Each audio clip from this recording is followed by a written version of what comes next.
ఒక దేశానికి సంబంధించిన మంత్రి రాష్ట్రానికి సంబంధించిన తెలంగాణ రాష్ట్రానికి సంబంధించిన మాజీ మంత్రిని కలవడం అన్నటువంటిది కీలకమైనటువంటి అంశం.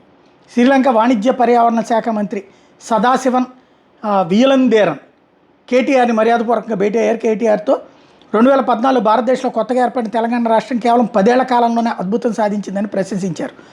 హైదరాబాద్లోని కేబుల్ బ్రిడ్జి పరిసర ప్రాంతాల అభివృద్ధిని చూస్తే సింగపూర్ని తలపించేలా ఉందని ఈ సందర్భంగా ఆయన అభినందించారు. తెలంగాణను పెట్టుబడుల కేర్ ఆఫ్ అడ్రస్గా మార్చి తీరుతామంటూ సదాశివన్ ఆ రోజున చెప్పారు, అది అమలు చేశారంటూ సదాశివన్ అభినందించారు. ప్రపంచవ్యాప్తంగా నిరుద్యోగ సమస్య పెరుగుతుంటే 10 ఏళ్ల బీఆర్ఎస్ పాలనలో హైదరాబాద్ను అవకాశాల అక్షయపాత్రగా మార్చిన తీరు అందరికీ స్ఫూర్తిదాయకమన్నారు. తెలంగాణలో వైపు ఐటీ, ఇంకోవైపు మ్యానుఫ్యాక్చరింగ్, మరోవైపు ఫార్మా రంగాలను ఏకకాలంలో పెద్దపీట వేసి పారిశ్రామిక రంగాన్ని మెరుపు వేగంతో అభివృద్ధి వైపుకి తీసుకెళ్లారంటూ ప్రశంసించారు.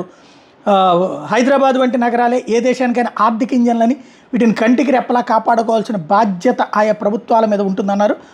ఒకసారి తాను చెన్నైలో పర్యటిస్తున్న సందర్భంలో అక్కడ పోలీసు అధికారులతో మాట్లాడి తమిళనాడు కంటే తెలంగాణ పోలీసుకి ఎక్కువ వేతనాలంతో నేను విషయాన్ని అతను చెప్పాడని సదాశివన్ ఈ సందర్భంగా చెప్పుకొచ్చారు.